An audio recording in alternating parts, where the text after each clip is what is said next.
Resumen de noticias del Sistema Informativo de la Arquidiócesis de México presentado en voz sintética para fácil difusión. 1. La Virgen de Guadalupe ha sido nuestra protectora, las patronas.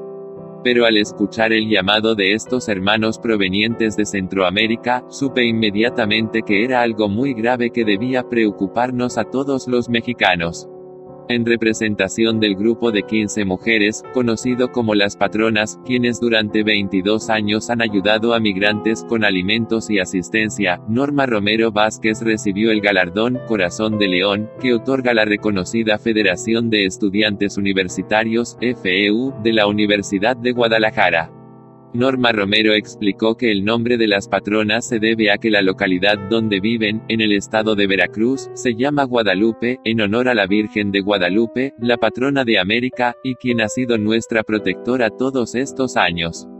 Con ella nos hemos identificado, señaló en entrevista, pues ha hecho que trabajemos en unidad, también nos ha mostrado lo que es servir a los demás, y a recibir bien a cada migrante, pues vemos en ellos a nuestros hijos. Como mujeres, creemos que tenemos el deber de aportar todo lo que ella ha compartido con nosotras durante este tiempo en que hemos realizado esta labor, agregó. Norma Romero inició a los 21 años, junto con otras mujeres, la repartición diaria de raciones de comida a los migrantes que viajan rumbo a Estados Unidos sobre el tren de carga conocido como La Bestia, y pasan por su comunidad, ubicada en el municipio de Amatlán de los Reyes, Veracruz. Esta labor las hizo merecedoras en el 2013 del Premio Nacional de Derechos Humanos y del Premio Sergio Méndez Arceo.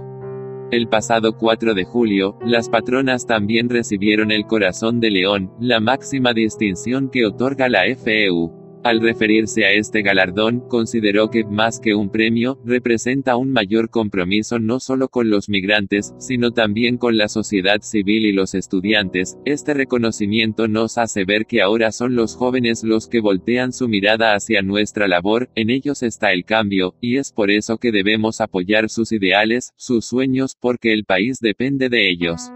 Dijo que el premio Corazón de León, realmente es para Dios porque, Él fue quien nos dio este servicio, es el quien nos ha llevado adelante, para nosotras cada reconocimiento es un, sigan adelante, sigan como van bien, Él nos ha guiado, nos ha llevado por el buen camino, estos reconocimientos son regalos de parte de Él.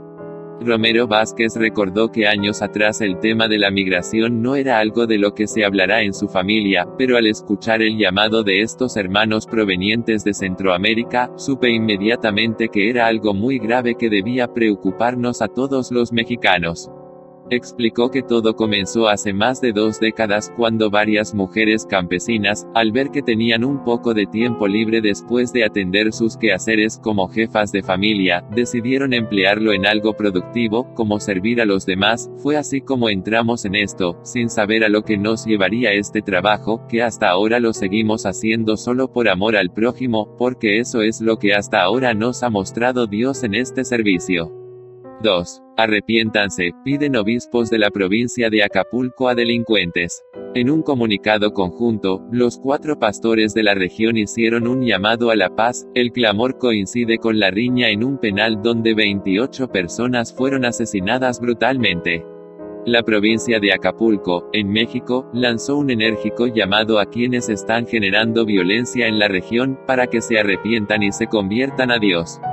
A unas semanas de la riña en el Centro de Reinserción Social de Las Cruces, en el estado de Guerrero, que dejó 28 muertos y varios heridos, así como diversos actos de violencia que han cobrado la vida de decenas de personas en las últimas semanas, los obispos de la región emitieron un comunicado conjunto apelando a la paz. El texto, que fue signado por los obispos de las diócesis de Chilpancingo, Chilapa, Tlapa, Ciudad Altamirano, y el administrador diocesano de la Arquidiócesis de Acapulco, al término de una reunión provincial, pide a todos aquellos que están generando violencia en la región, no olvidar que todos somos hermanos, y los exhorta al arrepentimiento de sus acciones, acercándose a Jesucristo, que renueva y remedia a la persona, transformando el corazón de piedra en corazón de carne. Señalaron los obispos, nos duele profundamente el sufrimiento que está viviendo nuestra provincia a causa de la violencia, que está afectando fuertemente a las familias, a las instituciones sociales y comunidades enteras, en su integridad física, en su economía y en su estabilidad. Al dirigirse a los fieles laicos, les recordaron que todos en la región tienen necesidad de consuelo, porque ninguno es inmune al sufrimiento, al dolor y a la incomprensión, por lo que los llamaron a trabajar en este año jubilar llevando a quienes sufren una palabra de ánimo, un abrazo que les haga sentir comprendidos, una caricia que les haga percibir el amor o una oración que les permita ser más fuertes. Todas estas son expresiones de la cercanía de Dios a través del consuelo ofrecido por los hermanos, haciendo de la misericordia un estilo de vida de cristiana. Cabe señalar que la provincia de Acapulco vive el Año de la Paz con Misericordia, el cual concluirá al inicio de la Cuaresma 2018. También pidieron a todos los equipos y grupos de iglesia, en sus diferentes niveles, poner su mejor esfuerzo para impulsar iniciativas y acciones que permitan a todos volver a mirarse como hermanos, con la confianza mutua de ser gente de bien, con el compromiso de luchar hombro a hombro para mejorar los ambientes en los que vivimos, siendo artesanos de la paz. Finalmente, señalaron que se acercan a esta realidad con ojos y corazón de pastores que ven y sienten los sufrimientos de los pueblos que están viviendo esta realidad dolorosa. Queremos mantener nuestra mirada fija en quienes tienden sus manos, clamando ayuda y pidiendo nuestra solidaridad. Son nuestros hermanos y hermanas, creados y amados por el Padre Celestial, que necesitan consuelo y acompañamiento. Que Santa María de Guadalupe y los santos mártires guerrerenses, San Margarito Flores y San David Uribe, nos acompañen para dar testimonio de servicio y fidelidad al Evangelio. Con cariño les hacemos llegar nuestra bendición, concluye el comunicado. 3. El Card. Rivera y su celo por la liturgia, editorial Desde la Fe. Nunca ha permitido que las dificultades, o incluso las irrupciones de personas, detengan el desarrollo de una celebración. El próximo 26 de julio se cumplirán 22 años de que el Card. Norberto Rivera Carrera tomara posesión de la Arquidiócesis Primada de México. El balance de su labor como pastor de la Iglesia que peregrina en la Ciudad de México ha sido positivo en muchos sentidos, tanto en materia de evangelización, como en cuestiones administrativas, en la reforma de la curia, en seguridad médica y pensiones para sacerdotes ancianos, y muchos otros aspectos en las que ha puesto todo su empeño. Sin embargo, un tema que debe llamar la atención es el cuidado de la liturgia, en la que ha hecho una labor extraordinaria. Desde su llegada a esta iglesia particular, el Card. Rivera Carrera, ha venido cuidando el tema de la liturgia con el debido decoro que el misterio requiere. Como ejemplo de esta labor, se puede citar la que ha desarrollado en la curia arzobispal, a través del Secretariado de Pastoral Litúrgica, donde, a partir de material didáctico, cursos de formación, talleres y otros medios, se ha mantenido un proyecto de formación litúrgica permanente. Por otra parte, el secretariado ha buscado siempre extender este tipo de formación a las 8 vicarías episcopales, procurando siempre contar con comisionados vicariales que hagan posible la instrucción al clero, a fin de evitar el relajamiento de las normas litúrgicas. En este sentido, el Card. Rivera Carrera ha tenido el cuidado de que todas las celebraciones se realicen con dignidad, decoro, orden y participación de los fieles. En lo tocante a la Catedral Metropolitana de México, la rica tradición litúrgica, artística y musical ha logrado que el recinto sea un espacio privilegiado, en el que se resguarda el tesoro más grande que la Iglesia posee, celebrar la fe y actualizar el misterio pascual por medio de ritos y preces, como lo menciona la Constitución litúrgica. Por esto, desde que el Sr. Arzobispo llegó a la Arquidiócesis de México, ha procurado mantener viva a la comunidad celebrando la Eucaristía todos domingos, cuidando, conduciendo, guiando y enseñando a la grey que le fue encomendada, procurando que la celebración litúrgica se realice y verifique de la manera más noble y digna posible. Durante las celebraciones en este recinto catedralicio, ha sido exigente en cuanto a la significación, la participación del pueblo y el hecho de que Cristo sea el centro de estas. Ha pedido siempre a su cabildo que le acompañe y le represente en todos los momentos que ha sido necesario, y pese a las duras pruebas por las que en ocasiones ha pasado el momento celebrativo, nunca permitió que las dificultades, o incluso las irrupciones, detuvieran el desarrollo de la celebración, con lo que ha manifestado un celo pastoral que ha dejado una huella imborrable. En lo referente a la Basílica de Guadalupe, el Card. Rivera Carrera ha cuidado siempre que el maestro de las celebraciones litúrgicas y el penitenciario tengan un especial cuidado y esmero en la preparación y atención en la celebración de la Eucaristía y de la penitencia. Esto ha requerido desarrollar una estructura que permita una óptima coordinación, preparación y desarrollo de las celebraciones para garantizar que los peregrinos, y fieles en general, puedan asegurar su participación tanto en la Eucaristía como en la penitencia. Si bien es cierto que la mayoría de la gente tiene en su corazón el deseo de ver a la Virgen, es preciso decir que el ámbito litúrgico envuelve la recepción, conducción y permanencia de los fieles en el santuario. Cabe señalar que en las visitas apostólicas de que ha sido partícipe, el arzobispo de México tuvo el interés en que hubiera una adecuada preparación de las celebraciones litúrgicas, tanto en la entrega del documento Iglesia en América en la Basílica de Guadalupe, por parte del Papa San Juan Pablo II al episcopado de todo el continente, el 23 de enero de 1999, como en la celebración eucarística en el Autódromo Hermanos Rodríguez del 24 de enero de ese mismo año, la canonización de San Juan Diego en la Basílica de Guadalupe el 31 de julio de 2002. Presidida por el Santo Padre Juan Pablo II, el encuentro del Papa Francisco con los obispos mexicanos en la Catedral Metropolitana de México y la Eucaristía celebrada en la Basílica de Guadalupe para encontrarse con el pueblo de Dios el 13 de febrero de 2016. En cada una de esas celebraciones, el arzobispo de México estuvo muy atento para revisar los detalles, encomendando en cada momento a un experto en liturgia que preparara cada celebración, en relación directa con la oficina de las celebraciones litúrgicas del Sumo Pontífice en el Vaticano. 4. Ideología de género, negocio redondo para clínicas y farmacéuticas. Amparo Medina, ex consultora de la UNFPA, explica que, según la perspectiva de género, actualmente se cuentan 112 sexos para los que dichas compañías ofrecen toda clase de operaciones y tratamientos. En un video que circula en redes sociales, Amparo Medina Guerrero, ex consultora del Fondo de Población de la ONU, UNFPA, y ahora expositora internacional sobre el tema de desarrollo humano, explicó la manera en que farmacéuticas internacionales y clínicas de cambio de sexo lograron que la ideología de género penetrara y se afianzara en muchos países, con el único propósito de tener clientes cautivos y aumentar sus ganancias. Asegura que se trató de una estrategia bien pensada y articulada, misma que, como uno de sus puntos clave, impulsó la idea de que en el mundo hay dos clases de personas, las buenas, quienes están de acuerdo con la perspectiva de género, y las malas, quienes la rechazan. Explica que una de las primeras consecuencias de este fenómeno mundial, es que se han desdibujado ya los derechos de las mujeres.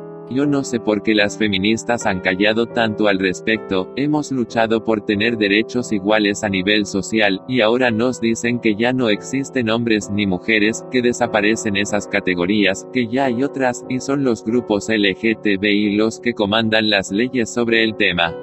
Amparo Medina señala que en un principio la perspectiva de género hablaba de que no había solo dos sexos, sino 5, gays, lesbianas, heterosexuales, homosexuales y transexuales. Sin embargo, las categorías fueron aumentando y actualmente se habla 112 sexos. Sobre la manera en que se ha logrado la aceptación de esta perspectiva, refiere que una de las primeras medidas fue penetrar a través del sistema educativo, asegurando que la sociedad estaba a punto de convertirse en genocida de la comunidad LGTBI, de manera que era necesario blindar a estos grupos de los perversos ataques de los demás seres humanos. Una vez cumplido este propósito, hicieron una gran campaña a través del arte y los medios de comunicación, a fin de hacer ver cómo retrógradas e intolerantes a los opositores a la ideología de género.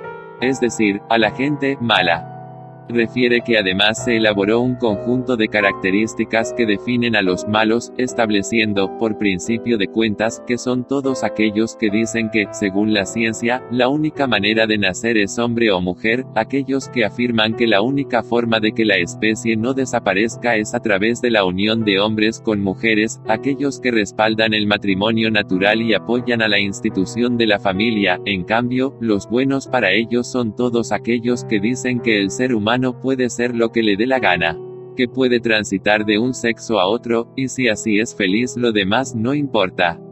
Afirma que teniendo como aliada a la comunidad LGBTI, las grandes farmacéuticas y clínicas de cambio de sexo han venido financiando acciones a favor de estos grupos porque a través de ellos es como han podido obtener millonarias ganancias. Refiere que una operación de cambio de sexo puede costar hasta $20,000 estadounidenses, y además el cliente después tiene que estar usando sus químicos y sus hormonas para toda la vida. De lo contrario, el cuerpo tiende a retomar muchas de sus características naturales, de manera que el negocio es redondo. Primero acomodan todo, bigotito, cejitas, implantes y demás, después les venden cremas, geles y, si se requiere, les hacen nuevas operaciones, luego también los tratamientos hormonales.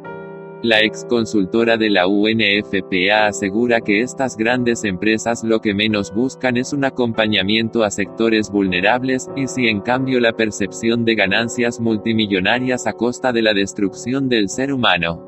Como muestra de que no les interesan las personas, cita el caso de Stephanie Woolcachete, un canadiense transgénero que, amparado por las leyes creadas con base en la perspectiva de género, que además incluyen categorías como trans, edad trans, raza o trans, especie, para las cuales también hay operaciones, se declaró una niña de 6 años, sin importar que tuviera varios hijos y legalmente estuviera casado. Como sus padres fallecieron, se declaró también en abandono y susceptible de ser adoptado, lo cual ya ocurrió. Y ahora convive y juega con su hermanita, sin que a nadie le importe si la niña corre peligro, ni cómo le habría sentado a los hijos del hombre saber que de pronto su papá era una niña de 4 años, ni que incumpla con sus responsabilidades de padre, ni nada. Todo lo que les importa es que él se sienta feliz así. 5. Desde que era niño soñaba con ser sacerdote. Testimonio de Luis Rangel. Vengan conmigo y los haré pescadores de hombres. Marcos 1,17. Mi nombre es Luis Rodrigo Rangel Sandoval Alfaro, tengo 23 años de edad, y con mucho gusto y alegría quiero compartir mi historia vocacional con ustedes. Mi inquietud vocacional surgió a temprana edad, aproximadamente a los 3 años, cuando mi madre se dio cuenta que me agradaba ir con mi abuelo a la iglesia y participar en la Santa Misa. Además, también notó que me gustaba dibujar a los santos y a la Virgen María. Ella creía que ese gusto por las cosas de Dios desaparecería cuando creciera, pero a los 6 años, cuando comencé mi preparación para recibir la primera comunión, una catequista me pidió que le ayudara al sacerdote en una misa, y ese momento fue decisivo para poder responder al llamado de Dios. Así, siendo monaguillo en la parroquia de San José Obrero, en la colonia Unidad San Esteban, en Naucalpan, fue creciendo en mí el deseo de llegar a ser sacerdote algún día. Años más tarde llegó a la parroquia el P. Alejandro Carrasco Acuña, un sacerdote cercano, humilde y servicial, quien me preparó de una manera más seria como monaguillo y me acompañó en el deseo de responder al llamado de Jesús. Cuando terminé la secundaria pude entrar en el seminario menor de la Arquidiócesis de Tlalnepantla, donde cursé primero y segundo de preparatoria.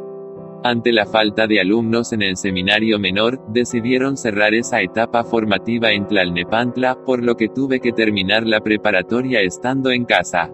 Por aquellos días me integré a la parroquia de San Esteban Protomártir, y tuve la oportunidad de ser coordinador de monaguillos.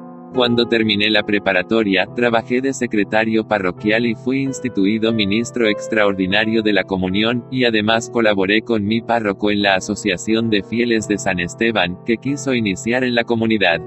Ante la inquietud vocacional de ser sacerdote me acerqué al Seminario Conciliar de México, y después de un proceso de acompañamiento vocacional, en el año 2014 pude integrarme a esta familia del seminario en el curso introductorio, donde pude conocer la realidad de la Iglesia en la Ciudad de México y el trabajo que se realiza siguiendo el mandato de Jesús: vayan y hagan discípulos entre todos los pueblos, bautizándolos, en el nombre del Padre y del Hijo y del Espíritu Santo, y enseñándoles a cumplir todo lo que yo les he mandado. Mateo 28, 19, 20. He colaborado en la pastoral de la Vicaría, en la Parroquia de Cristo Salvador y Santa María de Guadalupe, en Acueducto de Guadalupe, y también estuve sirviendo en la Catedral Metropolitana durante el tercer año de filosofía. Por la gracia de Dios estoy por iniciar la etapa de teología, y he sido enviado a continuar mi formación en Roma, Italia. Con la ayuda que me ha brindado el Seminario Conciliar de México, sigo adelante en este camino al que Dios me ha llamado. Me encomiendo a sus oraciones, y exhorto a los jóvenes a no tener miedo de responder a Jesús en la invitación que Él les hace: vengan conmigo y los haré pescadores de hombres. Marcos 1,17. 6. Las monedas del siglo I y la sábana santa. Especialista confirma que sobre los párpados del hombre de la síndone se aprecian dos leptones acuñados en tiempos de Poncio Pilato. Al analizar la sábana santa con imágenes tridimensionales de alta tecnología, se aprecian sobre los párpados de Jesús dos objetos redondos, mismos que fueron estudiados por el sacerdote jesuita Francis L.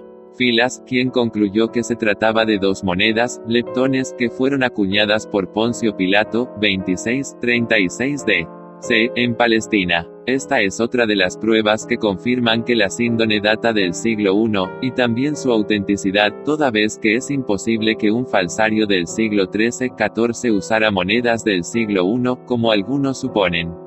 Lo anterior fue señalado por el Dr.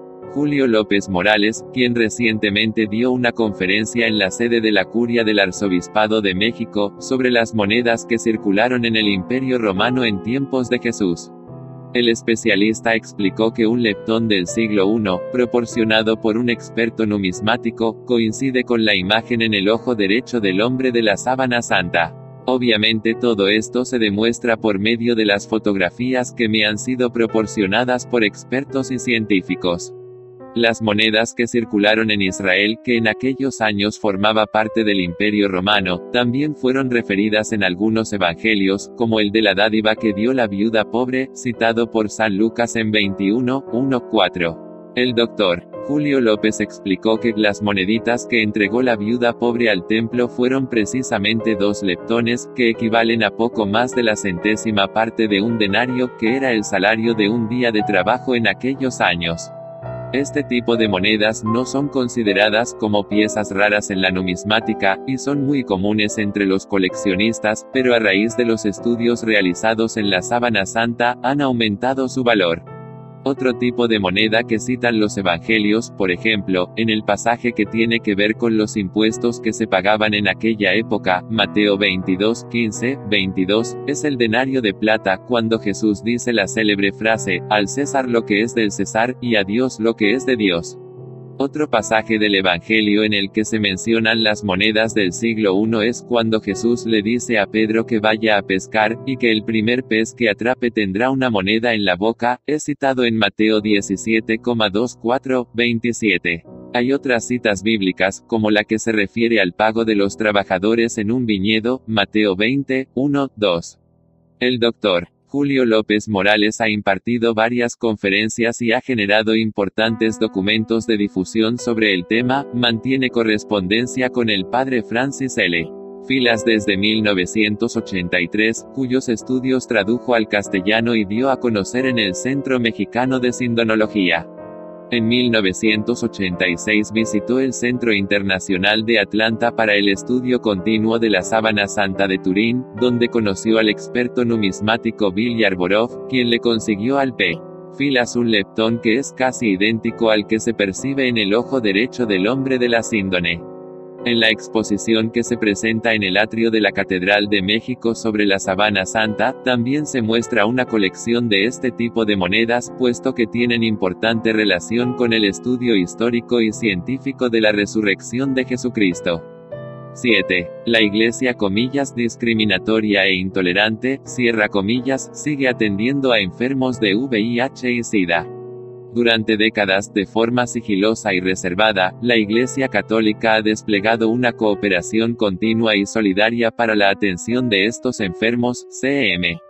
La Conferencia del Episcopado Mexicano, CM, dio a conocer el estudio, Iglesia y VIH-DA, elaborado por su Observatorio Nacional, en el que describe el trabajo que ha venido realizando la Iglesia en México a lo largo de décadas, en favor de los enfermos de VIH y SIDA.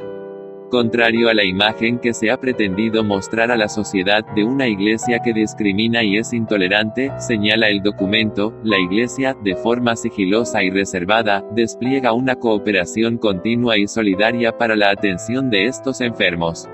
Luego del urgente llamado que hiciera el Papa Juan Pablo II en el 2004, para que en el tratamiento contra el SIDA el mundo entero se sintiera involucrado, la Iglesia en México se comenzó a organizar para hacer frente a este reto.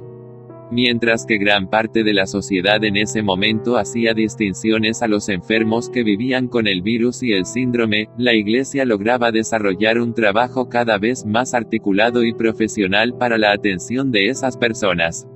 El estudio de la CM explica que la principal labor se realiza a través de cuidados paliativos que se ejecutan mediante albergues y centros de atención.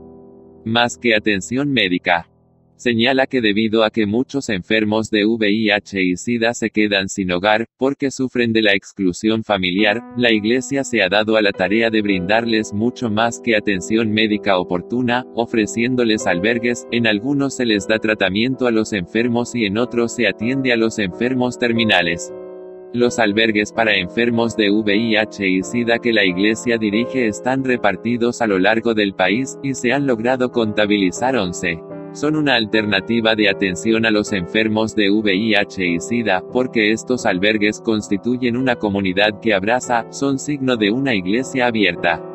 En ellos se ofrece atención alimentaria, albergue temporal, apoyo legal profesional, atención psicológica, nutricional, canalización médica, capacitación para que el enfermo pueda reintegrarse productivamente a la sociedad, así como laboratorios para pruebas diversas, medicamentos, transportación, recreación, gastos funerarios, y no menos importante, el apoyo espiritual.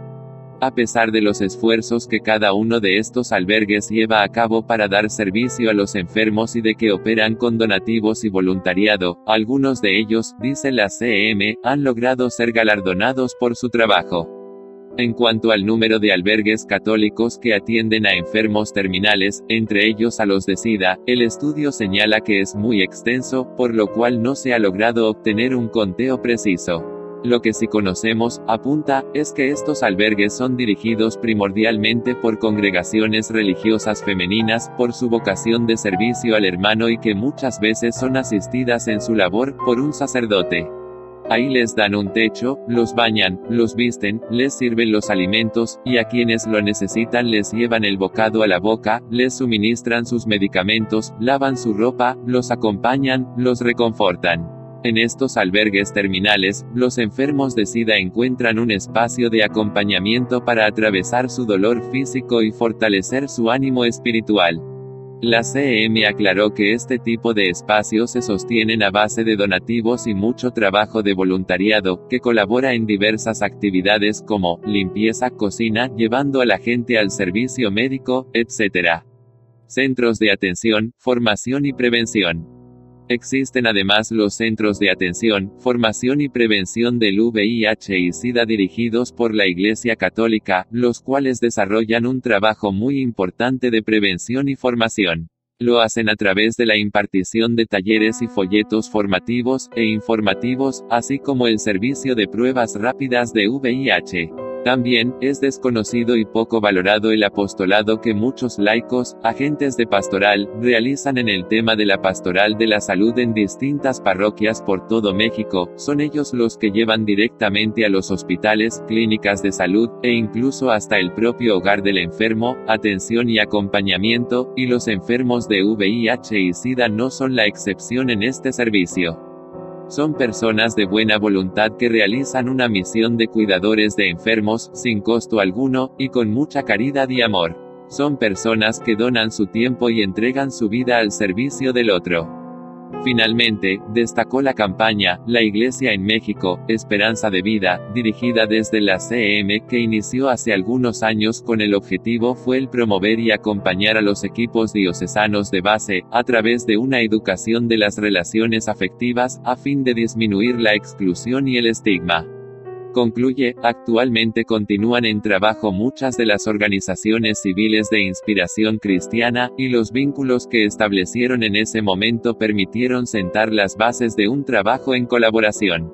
La campaña de la CM, que se mantiene hasta el día de hoy, aunque con otros tintes y directrices, es la muestra de que la Iglesia desempeña un compromiso fraterno y solidario en favor del más desprotegido y vulnerable. 8. Acusaciones de odio contra el señor cardenal, editorial Desde la Fe. Las claves para entender la absurda denuncia. El 2 de junio pasado, en vísperas de la renuncia como arzobispo de México que el Card. Norberto Rivera Carrera presentara ante el Papa Francisco, los ex sacerdotes Alberto Atié y José Barba acudieron a la Procuraduría General de la República, PGR, para interponer una denuncia en su contra. Para tal acto convocaron a una rueda de prensa a fin de obtener un mero efecto mediático y dañar la imagen del arzobispo de México, pues no existen pruebas que den soporte legal a su acusación en el sentido de que el cardenal protegió a 15 sacerdotes que, según ellos, incurrieron en el delito de pederastia. La información que ambos sacerdotes manejaron ante los medios de comunicación es falsa, y tiene su origen en un odio personal que Alberto Atié tiene en contra del Card. Rivera Carrera, mismo que le ha llevado a realizar actos desesperados de venganza, sin importarle caer en absurdos. Al respecto, cabe aclarar los siguientes 5 puntos. Primero, los ex sacerdotes aseguran que el Card. Rivera Carrera incurrió en encubrimiento de 15 sacerdotes pederastas. Esta información la desprenden de una reunión que el arzobispo de México tuvo el año pasado con periodistas de diversos medios de comunicación, en la que señaló que durante su gestión al frente de la arquidiócesis había sancionado a 15 sacerdotes. Sin embargo, no todos tenían que ver con el delito de pederastia, sino con otros actos ilícitos, según el derecho canónico, que no necesariamente son compatibles con los delitos considerados por derecho civil, lo cual Alberto Atié y su compañero de engaños omiten señalar. Segundo, entre ese grupo de 15 sacerdotes, hay, en efecto, acusados por el delito de pederastia. Sin embargo, el Card. Norberto Rivera Carrera envió esos casos a Roma, donde se les llevó a cabo un juicio, y el Santo Padre determinó su expulsión. Eso no es encubrimiento, encubrirlos habría sido no tomar ninguna acción contra ellos, cambiarlos de parroquia, ocultar los hechos o darle largas a la familia, pero nada de eso ocurrió. El señor cardenal actuó de forma debida, según la ley canónica. Tercero, ambos ex sacerdotes, ignorando la ley o soslayándola con toda mala intención, afirman que el Card. Rivera Carrera debió haber denunciado ante la ley civil a dichos sacerdotes retirados de su ministerio por el Sumo Pontífice. Sin embargo, la mayoría de estos exministros cometieron dichos ilícitos antes del 2010, año en que se llevó a cabo la reforma al Código Penal Federal que obliga a personas o instituciones a dar parte a la autoridad en caso de tener conocimiento de un abuso contra un menor. Antes de esta reforma, no se tenía esta obligación. Se ha registrado un caso posterior a esta ley, mismo que en su momento fue denunciado ante la autoridad, es decir, que el Card. Rivera Carrera ha actuado conforme a las leyes canónicas y civiles. Cuarto, A partir de la reforma de 2010 al Código Penal Federal, el Arzobispo de México estableció una forma de actuar en la arquidiócesis respecto al procedimiento en caso de detectarse un acto de pederastia, frente a la ejecución de un delito tan deleznable como es el abuso a un menor. Lo primero que los afectados deben hacer es acudir ante la autoridad civil, y enseguida, con el acta de denuncia, la persona puede acudir ante él para escuchar sus argumentos y emprender el proceso canónico.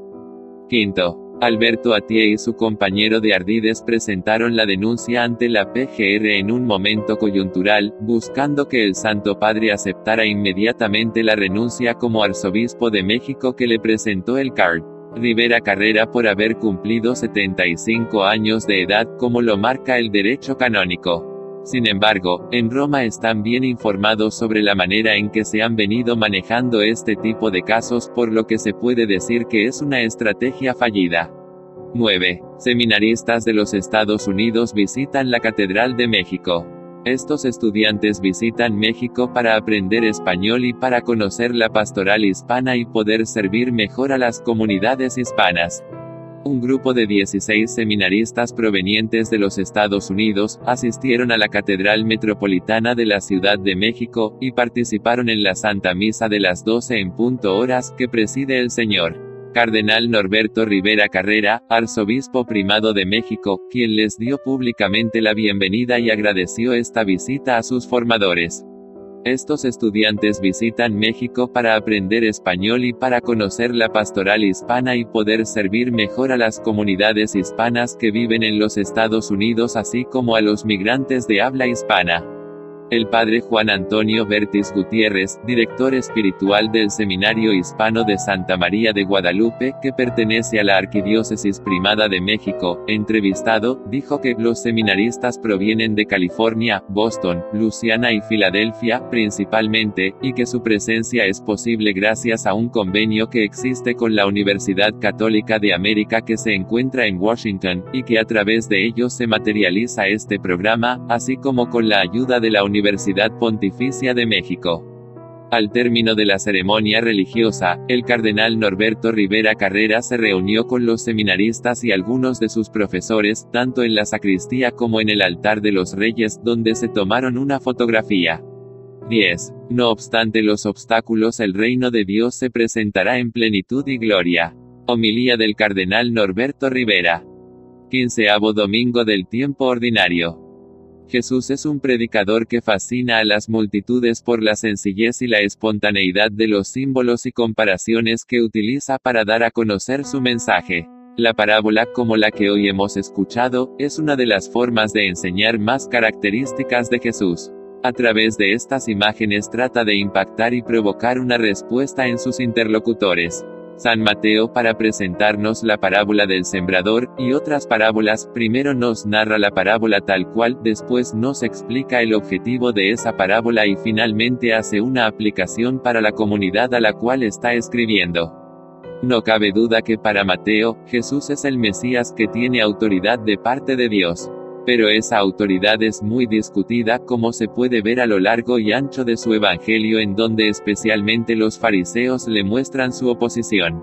San Mateo refleja también las críticas que hacían los judíos a las comunidades cristianas palestinenses cuando se escribió este evangelio. Entre otras cosas decían, ¿cómo es posible que Jesús haya inaugurado el reino de los cielos y que al mismo tiempo sea tan discutido y tan ignorado por los hombres?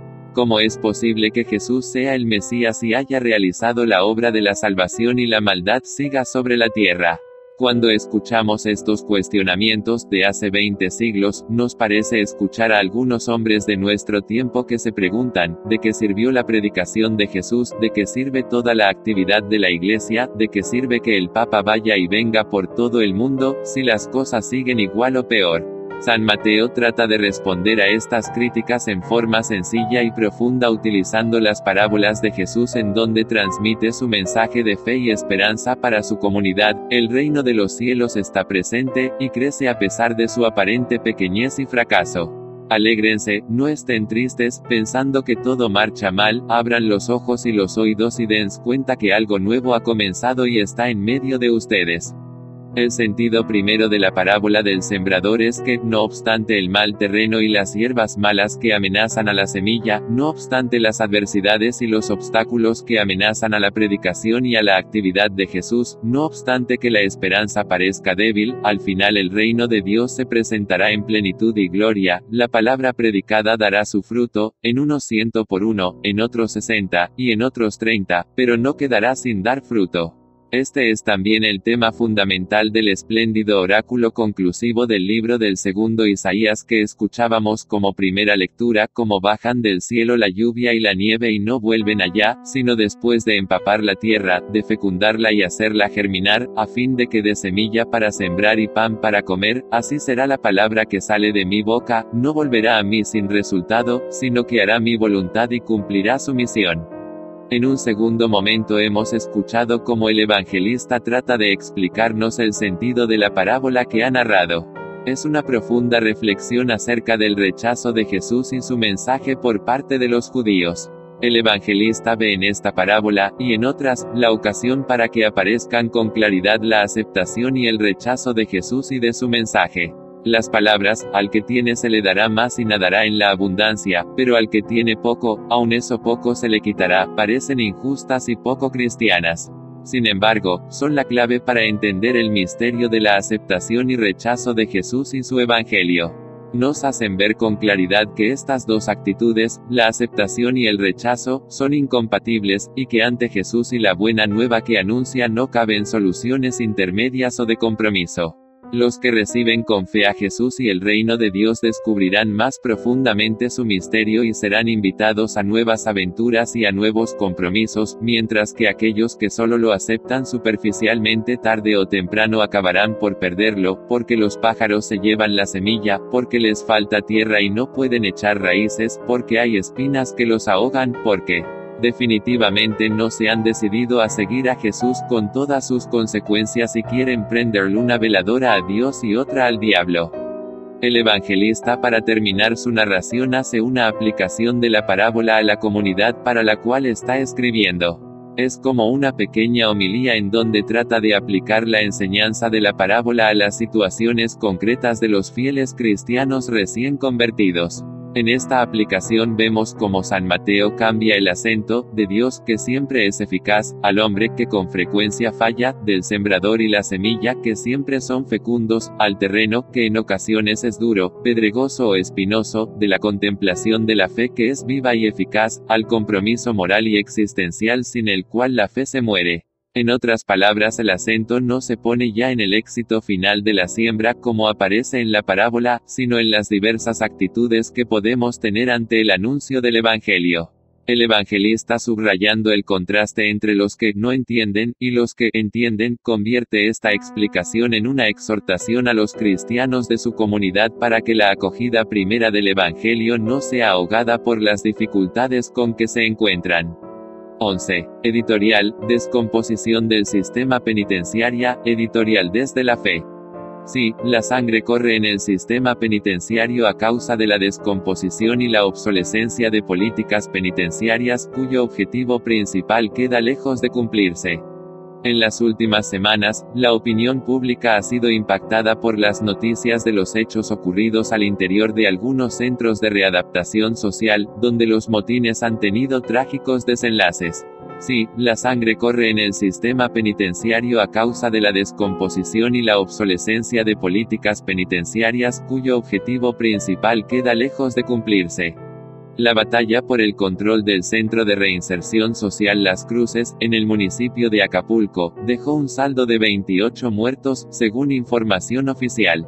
La sociedad no daba crédito a lo que ocurría cuando las redes sociales divulgaron las tremendas imágenes de cadáveres decapitados.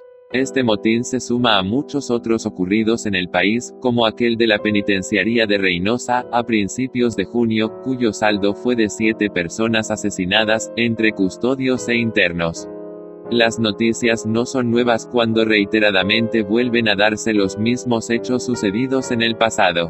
El narco se adueña de las cárceles, grupos delincuenciales operan desde los centros de readaptación, en colusión con los trabajadores y responsables de los reclusorios y centros de reinserción social. Y, por otro lado, está la degradación de ese mismo sistema, que se ha visto rebasado por la realidad, pues a pesar de una cantada reforma penal no se ha logrado resolver el gran problema que subsiste en las cárceles del país. En 2016, el informe del Diagnóstico Nacional de Supervisión Penitenciaria de la Comisión Nacional de los Derechos Humanos, CNDH, dio cuenta de las graves deficiencias que observó durante su visita a centros de readaptación del ámbito estatal y federal. Los datos son sobrecogedores. La CNDH informa del hacinamiento en áreas que rebasan de manera importante su capacidad. En dormitorios donde deben convivir 4 personas, se encuentran amontonadas hasta 30. Abunda la enfermedad ante la carencia de materiales médicos suficientes y atención profesional para los internos, además de la proliferación de las drogas, la expansión de las adicciones y el abuso de los grupos vinculados al narcotráfico. Se constata además la escasez de custodios cualificados para la atención de internos, la debida separación entre procesados y sentenciados, la violación de sus garantías individuales y la incapacidad de cumplir con las debidas normas procesales mientras haya un proceso en vigor. Ante tanta violación a la ley, no sorprende que entre el 2001 y 2015 se obtuvieran ganancias de 1.350 millones de pesos, producto de extorsiones desde las cárceles, según la organización México SOS. Pero tales irregularidades no se dan simplemente como fruto del azar. Arriba hay responsables que, al final, son el eslabón que cierra esta cadena siniestra de corrupción. Reos y procesados son peones de esos patrones del crimen, y ahí están directores y funcionarios de alto nivel, quienes encumbren el estado de descomposición que los enriquece. Echar la vista hacia otro lado, sería iluso e irresponsable. Las cárceles deberían ser escuelas de humanidad y no de criminalidad. El Papa Francisco ha tenido esta línea constante en su pontificado para rescatar la dignidad de todos los presos del mundo, y señala que las cárceles deben ser el signo para que nuestros errores se conviertan en sincero arrepentimiento, así como fuente de enseñanza para no volver a equivocarnos y vivir la certeza de nuestra vida futura en dignidad y libres del delito. Sin embargo, nuestra situación es alarmante porque impunidad y corrupción caminan de la mano en las cárceles del país. 12. El Espíritu Santo nos permite entendernos y convivir. Cardenal Rivera. 70 niños recibieron este sábado la confirmación de manos del Arzobispo de México en la parroquia San Miguel Arcángel. El cardenal Norberto Rivera Carrera, arzobispo primado de México, impartió este sábado la confirmación a 70 niños en la parroquia de San Miguel Arcángel, ubicada en la colonia San Miguel Chapultepec, delegación Miguel Hidalgo. En su homilía, el cardenal Rivera explicó a los niños que recibieron el sacramento que cuando se tiene el Espíritu Santo, aunque las personas sean de distintas partes o culturas, se pueden comprender y entender, podemos trabajar juntos en la edificación de la Iglesia. Les recordó que como templos vivos del Espíritu Santo, su persona es más digna que cualquier templo que se haya creado, por más precioso y grandioso que éste sea, y por eso merece el mayor respeto, más que cualquier edificio dedicado a Dios. El Card. Rivera señaló que aunque todos los discípulos de Dios piensen distinto y tengan criterios diferentes, el Espíritu Santo los mantiene unidos, hace que entiendan la misma lengua y puedan convivir. El señor arzobispo llamó también a los niños a compartir los dones que han recibido de Dios en la confirmación, para que Cristo sea conocido principalmente entre los más necesitados. La gente que tiene el don de la bondad, del amor, de la caridad muestra el amor de Dios más fácilmente, le dijo. Concelebraron el párroco Juan José Cedeño, y el director de comunicación social de la Arquidiócesis de México, el padre Hugo Valdemar Romero.